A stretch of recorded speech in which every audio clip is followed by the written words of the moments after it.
When did you actually begin making artwork? Well, like I said, I've been making artwork for it's kind of like this mixed hodgepodge of doing graphics or making actual art, designing stuff since I was a teenager, like whether it was flyers for my own hardcore band back in like 81, 82, or whether it was for the first releases I did on AMREP for my own band. It just over the 20, 30 years of that, it had kind of just evolved all onto the computer, the almighty computer that could do everything.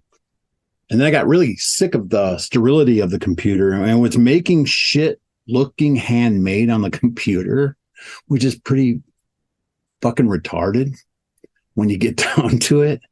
So it was a matter of going, wait a second, I want the tactile. I want to actually make this by hand, and just kind of totally walked away from the computer, literally doing hand fonts, hand rubber stamping, carving all the fonts on it, all the type, as well as the art and the images. And then just kind of that really got fired up, let's say over 10, but by the past 10 years or so. And over the course of that, like then kind of finding a comfortable middle ground of bringing the computer back in, like I said, with color separations and stuff, but not being as nearly as reliant on it and giving stuff a far more organic, vibe, because it was handmade. It was hand generated, it wasn't, like I said, the computer is it's a tool and you can become over reliant on it. And it was becoming very restrictive to me. Yeah. I don't know if I even answered your question. No, yeah, that's a good answer. You mentioned that you were a comic book collector. Were there any particular artists that influenced your style? Yeah, I mean, just the genre in general, just like the whole, like coming up as a kid with the like Marvel and some DC superhero stuff, which was, my mainstay, or some of the 70s horror comic books. Jack Kirby, for sure.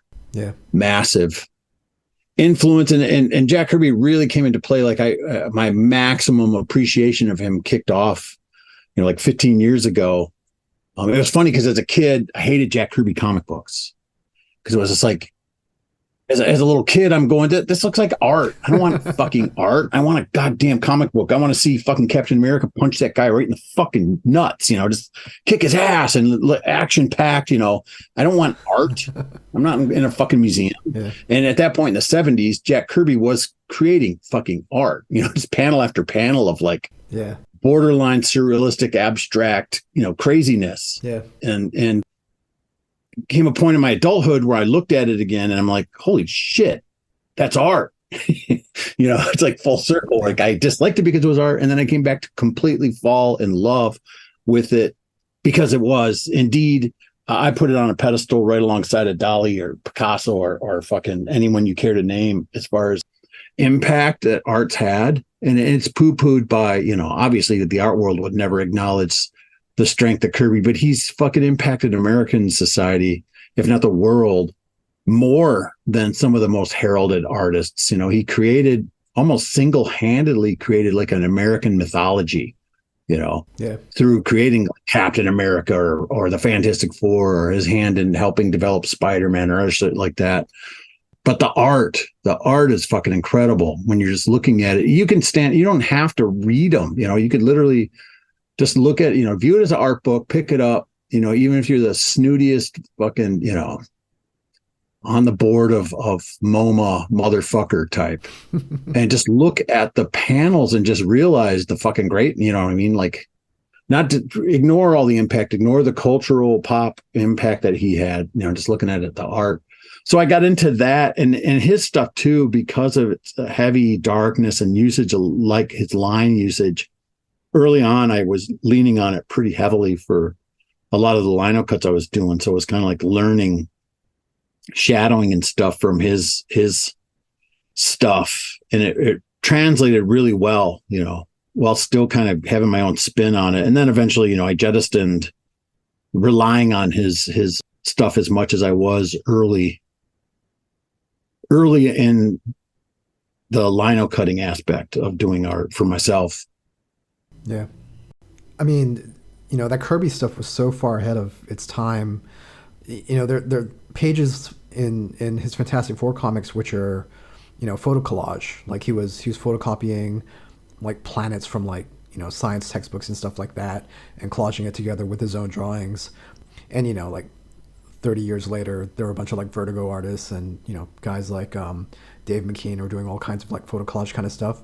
But Kirby was doing that before computers. He was just cutting things out from textbooks and collaging it on a board and then drawing over that. Oh, there's so many aspects to him that, like, I've been collecting. The focus of my comic book collecting for God, well over a decade, if not whole life. But the recently has been just trying to, because he started in the 40s, so just trying to put together this massive collection of his stuff. And it's there's the other things he doesn't get at. He started the whole romance comic book thing. That was him. Yeah. You know what I mean? Just a whole genre he just created. And there was like a couple of interviews where he was talking about like he loved doing those more than he liked other genres inside of that, inside of the comic book world. I find that fascinating, that he was able to just like, completely create entire genres. And like when you see interviews with him stuff too, there's like there's no hubris. There's no, snooty ass. He's a street kid from the Lower East Side till the day he died. You know what I mean? And everything I've ever heard is that he is approachable, super fucking friendly, always. I love the story where kids would come to visit him at his house and he would give them art, panels, finished panels. And they're walking up through the kitchen and his wife, Roz, would just be like taking them out of their hands. Like, no, you're not. No. Because she had to take, pay the bills and watch over them. And it's like, no, you're not giving this. We'll find something else to do with all these. But I just love that image of like, yeah, kid, here, take it. I don't care. Have this too. Yeah, right. And her just cleaning up the mess, going, no, you're not walking out here with that. Like some kid's about to walk home with like the cover to Fantastic Four #1. Yeah, the art for it, and she's like, no, we're gonna hang on to that one. That's awesome. No, I mean, so everything I've ever his time in service, during World War II, it's just like he's a fucking mensch, Yeah. In addition to the artwork that you do for the album covers, do you do anything in terms of like, I don't know, just like fine art paintings or anything like that? No. Okay. Work is life. Right. Yeah. No, I mean, I'm not been a creative person my whole life, but it's just like I need deadlines. I need a mission to hunker down and really kick shit out. So it was the same when I was focused more on being a musician. It's the same thing where it's like I had to sit down. It wasn't playing all day just to play. It was like I have to, I don't know. I'm too Midwestern to fuck around.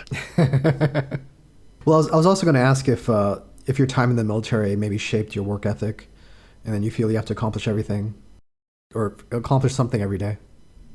I've been basically spending the past few years trying to kind of get away from that. Okay. I've always had an aspect of kind of being a workaholic. The mission is everything. Yeah. And just kind of trying to pull away from that a bit, which is, I'll say that and still like probably did more releases in this past 6 months than I've ever fucking done. So I'm a failure at that to a certain extent, but at the same time, it's just like figuring out how to enjoy shit without having to turning it into a job. Yeah. But I mean, the military definitely, I mean, it helped insofar as just get it done. You know what I mean? Don't fuck around. You don't have it, it helped shape in the fact that it's like you didn't have a choice. You know what I mean? If they said be there at 10 o'clock, you better fucking be there at 10 o'clock or you'll literally wind up in fucking jail. So, yeah, that's a missing element with a lot of people. So having that structure overlaid, I've always been a creative person since I was a little kid. Having the two things is from what I've been examining in life is a rarity. But most of the people of generally kind of have that. They have to. Yeah. I mean, let's put it this way. I've seen some truly talented people who can blow me out of the fucking water, do nothing with their entire lives. Yeah. Because they can't get out of fucking bed. Yeah. And when they do, they want to go hang out at the bar all night. It's like, that's good. If you're enjoying your life, good for you. But it is what it is. Yeah. Is the Oxop Gallery still open? Are you still running that? No. Okay. No, that only ran for like 3.5 years. It was action fucking packed when it did, but that was enough. Yeah. I'm not a gallerist. It was a blast, and we got to work with some fucking amazing artists, and yeah, it was really intense. Doing a show every month was pretty intense, especially it was all artists from out of town. So it was like this, pretty tight, like this shit, got to make a line, make sure the shit's here in time, take down that show, bam, up the next one, have the, but it was well worth it. But it was exhausting to the point where it's like running that for, 5-6 years, just was not in the cards, on top of, raising kids and having a few other businesses going. Yeah. But it was a blast too. But once again, it was like, unlike a majority of galleries you see driving around any given city, we did it for real. We did this crazy thing called promotions. It sounds insane, but you get out there and tell people you're having an art show through any means necessary, like any means possible, like doing crazy shit like called press releases, where you'd send them to the people who are in the press and tell them about a show. I know it sounds insane, but it worked. Spreading postcards around town. So we would have the great openings. We had, we would sell a lot of art for the artists we had.